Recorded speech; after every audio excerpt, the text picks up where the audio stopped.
In the early 20th century, a think tank was established that took on the role of translating Marxism from economic terms into cultural terms, and ultimately created political correctness as we know it today. I mean, the Frankfurt School, for people who don't know anything about Frankfurt School philosophy, is a group of philosophers in the 1920s in Germany who were expatriates. They moved to the United States and basically infiltrated American universities. When Karl Marx wrote Das Kapital, what he was trying to do was describe how he thought society was going to work. It was actually descriptive, not necessarily proscriptive. It was, here's what's going to happen. He thought class warfare would eventually break out and destroy the capitalist infrastructure. When that didn't happen, World War I basically dissuaded the international left of this because there was no class uprising to start World War I. It turned out that poor French people were happy to fight poor German people, and all of them were happy to fight poor Russian people. So when that fell apart, what the Frankfurt School decided is in order to make this change happen, we can't just wait for this change to happen, we have to change the culture. And the Frankfurt School basically decided to change the culture from the roots out. The Frankfurt School would be the vehicle that translated Marxism from economic into cultural terms, giving us what we now know as political correctness. Although the school was originally supposed to be known as the Institute for Marxism, they decided to change the name because it was not to their advantage to be openly identified as Marxist. The last thing political correctness wants is for people to figure out it's a form of Marxism. So instead they decided to name it the Institute for Social Research. One of the instrumental early members, Jorge Lukács, who was aware the class uprising predicted by Marx didn't happen in World War I, had to devise something else to create a revolution. He also theorized that the great obstacle to the creation of a Marxist paradise was the culture, Western civilization itself. Lukács identified that any political movement capable of bringing Bolshevism to the West would have to be, in his words, demonic. Gramsci and Lukács argued that Western culture had blinded the working class to its true Marxist class interests. Before a Marxist revolution could take place, Western culture had to be destroyed. New cultural forms must be found to increase the alienation of the population in order for it to understand how truly alienated it is to live without socialism. The task of the Frankfurt School then was first to undermine the Judeo-Christian legacy through an abolition of culture, and second to determine new cultural forms which would increase the alienation of the population, thus creating a new barbarianism. In 1932, Herbert Marcuse became a member of the Institute for Social Research. Marcuse would ultimately become the most important member of the Frankfurt School for the development of political correctness. In the 1950s and 60s, Marcuse would complete the translation of Marxism into cultural terms and inject it into the New Left. It was Marcuse who finally answered the question posed by Horkheimer in the early 30s. Who could substitute for the working class as an agent of revolution? And in the 60s, what they discovered is that instead of using class, which is difficult. It's difficult to get a poor white guy to sympathize with a poor black guy. Instead, what they would use as a proxy is racial groups. They would use racial groups to tear down the United States and the capitalist system, suggesting that racial groups are the victims of capitalism. If we can just pose a racial group against a racial group, then that, and mix in a little bit of socialism in there, we'll end up with a more civilized world. The first was the idea of building a rainbow alliance of grievances. Yeah. And so they'd find different groups, they'd persuade them that Western society and the patriarchal society, capitalist society, the nation and so on, in some way discriminates against them, and then use that discrimination against them to bring them into a larger alliance of disparate groups, very often in fact mutually hostile and antagonistic, or certainly with different interests. A classic example now would be the way in which the left tries on the one side to mobilise and use the homosexual lobby, and on the other side works with radical Islam, which wants to stone homosexuals to death. There's no principles here, it's just a matter of them dragging everyone they can into this big broad church. Breaking things down and mould them back together again in a way of destroying what society we've got left. Indeed. They decided to start cultural Marxism. And as we can see, cultural Marxism is exactly what communism is. But in addition to the economic factors that Karl Marx emphasized, they believe that culture is central to the legitimation of oppression. In other words, these people are going to say, the problem in society isn't necessarily the economics, which they are, but it's also the culture. It's because women are oppressed in movies. Black people aren't represented in comic books. Women are very mistreated in video games. And they are going to get strongholds and footholds into these subcultures. They're like parasites, if you will. It is a parasite ideology. Communism never builds anything. Communism isn't about building the equal society. Communism is about taking a society that already exists and cause a revolution within it. And this is exactly what cultural Marxists do. They go into comic books, for instance, comic book journalism, and then they start complaining, bitching, whining, signing petitions, trying to get things banned in order to get power, in order to have the authority to scare the shit out of the people that are drawing comic books, so that they only draw comic books according to their desires. And as you can see here, they are very much against capitalism, nationalism, the nuclear family, gender roles, race. Just as classical economic Marxism argued that under capitalism, the working class was oppressed, so the Frankfurt School used Freud to argue that under Western culture, everyone lived in a constant state of psychological repression. With the knowledge that everyone under Western values is oppressed, the key then was to dissect Western civilization, its art, its history, politics, and literature, and reinterpret all of it under the cultural Marxist lens. This deconstructionism, post-culturalism, represents almost the entire theoretical basis of all the politically correct aesthetic trends which now plague our universities. Cultural Marxism, or political correctness, says that all history is determined by power, by which groups defined in terms of race, sex, etc., have power over other groups. And the cultural Marxism, deconstructionism, which spearheads the reinterpretations of history, is known most commonly today as critical theory. In the 1930s, the work of Horkheimer, Adorno, Fromm, and Marcuse issued in its first tangible product, critical theory. The term critical theory is something of a play on words. One is tempted to ask, what is the theory? The answer is, the theory is to criticize. Through unremitting, destructive criticism of every institution of Western society, they hope to bring that society down. Critical theory says, let's tear everything down. Attack, attack, attack. Remember, the left never stops. I like to say they never stop, they never sleep, they never quit. They're always on the attack because they have nothing to defend. We're in this odd position of being the guys in the castle with a relentless horde of attackers. We can never defeat them. Their idea was that they'd attack the foundations of Western civilization, because once they'd gone, it would make it easier to have a communist revolution. So that's where they started. And so they set about, they decided to do it primarily in two ways. The first was what they called the cultural critique, which was just a system of thought whereby they would simply critique, attack, verbally and intellectually attack aspects of Western civilization, the church, the family, democracy and so on, proper democracy. They'd simply attack and attack and attack, and like water dripping on a stone, would gradually wear it away. And the point isn't to come up with truthful attacks, the point is just to attack. They do it against us, they do it against me. You know, with plenty of this. They just invent whatever it is and then throw it at the target, and even when it's rebutted, don't then say, okay, sorry, we admit we were wrong, we'll leave you alone. Just carry on with the next lie, carry on with the next attack. So this cultural critique has been running since then against every angle of our society. The Frankfurt School was important in Marxism because they no longer believed really in the future, they only believed in destroying. And if you look at today's campuses, that kind of nihilism is really the dominant theme. That is, attack America. For the classical Marxist, it's Marxist economics. For the cultural Marxists, it's deconstruction. Deconstruction essentially takes any text, removes all meaning from it, and reinserts any desired meaning. So we find, for example, that all of Shakespeare is about the suppression of women, or the Bible is really about race and gender, and so on. The stuff we've been hearing about, the radical feminism, the women's studies departments, the gay studies departments, the black studies departments, all these things are branches of critical theory. What the Frankfurt School essentially does is draw on both Marx and Freud in the 1930s to create this theory called critical theory. The term is ingenious because you're tempted to ask, what is the theory? The theory is to criticize. The theory is the way to bring down Western culture, and the capitalist order is not to lay down an alternative, but criticize the existing. The Frankfurt School was careful never to define what critical theory was for, only what it was against. Not only did they apply critical theory to American society, they added some new elements.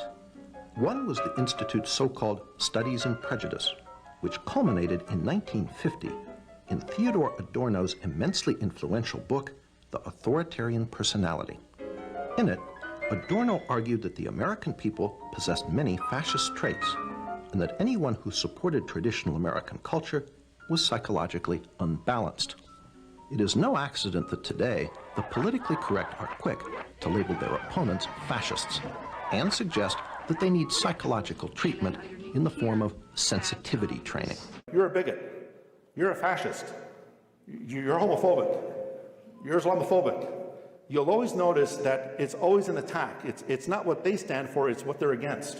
Some of this critical theory involves things like cultural studies, post-colonial studies, women's studies, Aboriginal studies or Native American studies, African American studies. All of these studies, folks, are all childs of cultural Marxism because they're all based on the oppressor-oppressed paradigm that Marx talked about. Women, for example, are victims of a patriarchy. Women are told that Christianity is misogynist, that Christianity is a male-centered religion, that God has male pronouns and God has titles. The LGBTQ community is condemned by Christians who are homophobic. And so you could see that deep-seated anger against the West and Christianity as the cause of all evils. In the 1950s, Herbert Marcuse created a coalition of black students and feminist women and homosexuals and told them that the reason for their oppression was Western civilization, particularly Christianity. And he defined their struggle as an oppressor-oppressed paradigm. They instituted the studies on prejudice where Christianity was the enemy and was accused of being fascist. And Christians are fascists. Critical theory actually attempted to politicize logic itself. Horkheimer wrote, "Logic is not independent of content. That means an argument is logical if it helps destroy Western culture, illogical if it supports it." Such twisted thought lies at the heart of the political correctness now inculcated into American university students. Critical theory could be used to redefine previous ideas. Shakespeare, Rembrandt, Beethoven, all legends, all authors, all founders of religions, and the very religions themselves await their exposed resurrection. These atrocities occur because the perpetrators are able to plausibly demonstrate in the tradition with other cultural Marxists that Shakespeare's intent is irrelevant. What is important is the racist or misogynistic subtext of which Shakespeare was unconscious of. The artist does not consciously create works in order to uplift society, but instead unconsciously transmits the ideological assumptions of the culture into which he was born. Epistemology explodes on the scene. The issue is no longer what is universally true, but what can be plausibly interpreted by the self-appointed guardians. Comparative literature, or deconstructionism, is the last predictable stage in the suppression of reason and the denial of the possibility of truth in the name of philosophy. The interpreter's creative activity is more important than the actual text. Thus, the one thing most necessary for us, the knowledge of what these texts have to tell us, is turned over to this objective. When the local women's studies or third world studies department organizes students to abandon the classics in favor of modern black and feminist authors, the reasons given are directly from the Frankfurt School. It is not that these modern writers are better, but they are somehow more truthful because their alienation reflects the modern social problems of which the older authors were ignorant. The worst crime was the belief that each individual was gifted with sovereign reason, which could enable him to determine what is right or wrong for the whole society. Thus, to tell people that you have a reasonable idea to which they should conform is authoritarian. This philosophical sleight of hand allows one to do several destructive things. By making art, history, and creativity historically specific, one cannot hypothesize universal truth or natural law, for truth is completely relative to historical development, or so they'll say. By discarding the idea of truth and error, you also may throw out the obsolete concept of good and evil. If these campus antics appear retarded, that is because they are designed to be. The Frankfurt School's most important breakthrough consists in the realization that their monstrous theories could become dominant in the culture as a result of the changes in society. This meant that even new and unpalatable ideas could become popular by renaming them. Conservatives believe there is such a thing as truth, that the truth is based on reality and reality is made up of facts. This is why you often see conservatives pointing at charts and discussing the latest research just before a large angry crowd attacks them with clubs and beats them into a bleeding mass of pulpy flesh. Leftists have another point of view, sometimes called relativism, postmodernism, or lying. You see, leftists believe there is no such thing as objective truth. As American philosopher Richard Rorty wrote, quote, and this is a real quote, "Objectivity is a matter of intersubjective consensus among human beings, not of accurate representation of something non-human." Essentially, leftists believe that truth is a story that we tell. This makes language very important because language creates the story that creates the truth. Leftists, therefore, are very concerned with what things are called. If someone who can't walk is called crippled, for instance, that's prejudicial because it creates the impression that he can't walk. Instead, we should refer to him as handicapped. Then, when people start to realize that handicapped is actually a euphemism for crippled, we should call him differently abled. And when that comes to mean crippled, we should call him special. And because leftists believe that truth is just a story we tell, they are very good at telling stories. That's why leftists are very successful at creating fiction, as they do in Hollywood and in the New York Times. Finally, because leftists believe that truth is just a story, they have to make sure that stories they disagree with don't get told. This explains why leftists blacklist conservatives in Hollywood, why they commit acts of violence when conservative speakers come to universities. You see, leftists believe their story is a great one. It's a story of equality and peace and universal love.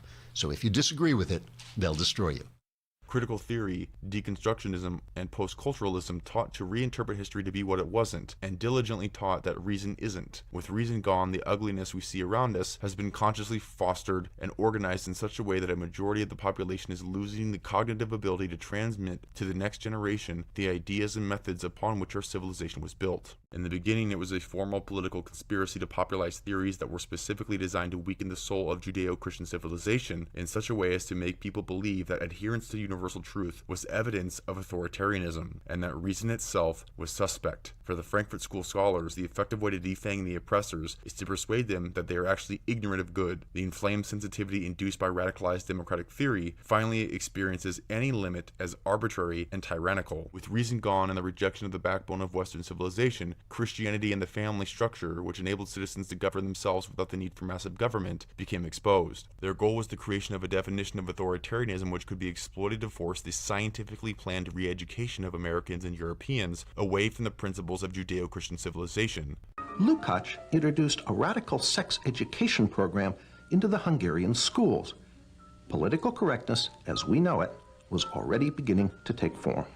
He tried to actually undermine the unity of the family, and that was one of the reasons that he tried to introduce sex education. Laszlo Pastor, a leader in the Hungarian resistance against the communist takeover of Hungary after World War II, explains why children were targeted. It's always much tougher to convert an adult, to do something what he was taught not to do. The key to the Frankfurt School's work on culture was the crossing of Marx with Freud.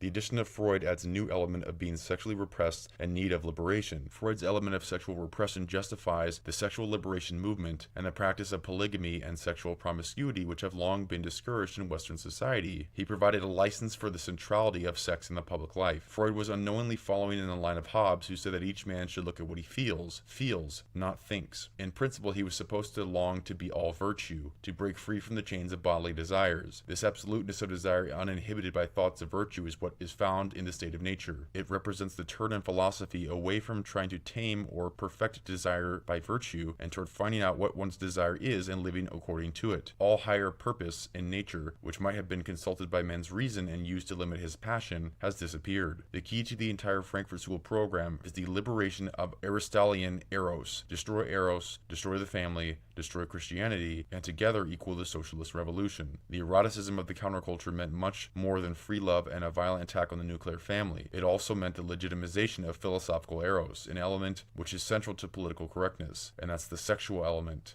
Marcuse's Eros in Civilization condemned all restrictions on sexual behavior, calling instead for polymorphous perversity. Polymorphous perversity helped open the door to aspects of political correctness such as gay liberation. This is his idea of what human society, a good human society, should be based on, was a certain kind of polymorphous perversity and narcissism, which by liberating non-procreative eros, was his term, we would find great enlightenment and great happiness. This was supposed to be the key to utopia. The 60s, I mean, it was a way of, people always think up complicated theories to, do what they want to do. People wanted to do a lot in the 60s. Herbert Marcuse, gave them the intellectual justification for having a lot of sex with a lot of people, a lot of the time. Marcuse argues that under a capitalist order, repression is the essence of that order. We can envision a future if we can only destroy this existing oppressive order in which we liberate eros, we liberate libido, in which we have a world of polymorphous perversity in which you can do your own thing. Marcuse led the way for the complete revival of the rest of the Frankfurt School theorists, reintroducing the long-forgotten Lukács. People were trained to see themselves as objects determined by their natures. The importance of the individuals was replaced by the idea that the person is important because he or she is a black or a woman or homosexual. Discussion of women's civil rights was forced into being just another liberation cult, complete with bra burning and other rituals, demonstrates their complete reliance on Frankfurt School leaders and other Freudian extremists. Freedom of speech has given way to freedom of expression, in which the obscene gesture enjoys the same protected status as demonstrative discourse. All that has really happened is that reason has been knocked off its perch, is less influential and more vulnerable as it joins the crowd of less worthy claims. This popularization of life as an erotic, pessimistic ritual did not abate, but in fact deepen over the 20 years leading to today. It is the basis of the horror we see around us. The heirs of Marcuse and Adorno completely dominate the universities, teaching their students to replace reason with politically correct ritual exercises. The Frankfurt School's original 1930 survey work included the authoritarian personality, which was based on the psychoanalytic categories developed by Erich Fromm. Fromm claimed that human civilization was originally matriarchal. Later, Fromm utilized this theory to claim the support for the nuclear family was evidence of authoritarian tendencies. In Fromm's view, masculinity and femininity were not reflections of essential sexual differences, they were derived instead from differences in life functions, which were in part socially determined. Therefore, sex was a social construct. Another new member was Erich Fromm. Fromm, a practicing psychoanalyst, was noted for his radical Marxist social psychology. He pioneered the concept of sexual liberation and gender politics. According to Martin Jay, in Fromm's view, masculinity and femininity were not reflections of essential sexual differences. They were derived instead from differences in life functions, which were in part socially determined.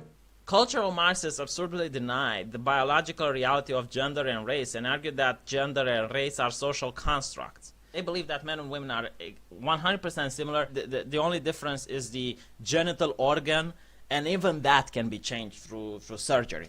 Coming back to the situation people face on campus, Marcuse defines liberating tolerance as intolerance for anything coming from the right and tolerance for anything coming from the left. Its authoritarian personality work was designed to identify people who were not sufficiently revolutionary so that these people could be re-educated. When the Frankfurt School expanded its research after World War II, its goal was to measure adherence to the core beliefs of Western Judeo-Christian civilization so that these beliefs could be characterized as authoritarian and thus discredited. The Frankfurt School's authoritarian personality profile was a weapon to be used against its political enemies. It is the measure of our own cultural collapse. That this definition of authoritarianism is acceptable to most citizens and is freely used by political operations like the Anti-Defamation League and the Southern Poverty Law Center to demonize their political enemies. It is this extreme version of the authoritarian personality thesis which is the operant philosophy of today's Cult Awareness Network, a group which works with the U.S. Justice Department and the Anti-Defamation League, among others. Using standard Frankfurt School methods, they identify political and religious groups which are its political enemies, then relabels them as a cult in order to justify operations against them. In other words, any adherence to Western Judeo-Christian beliefs is a form of repression, and this is what people say marginalizes other groups.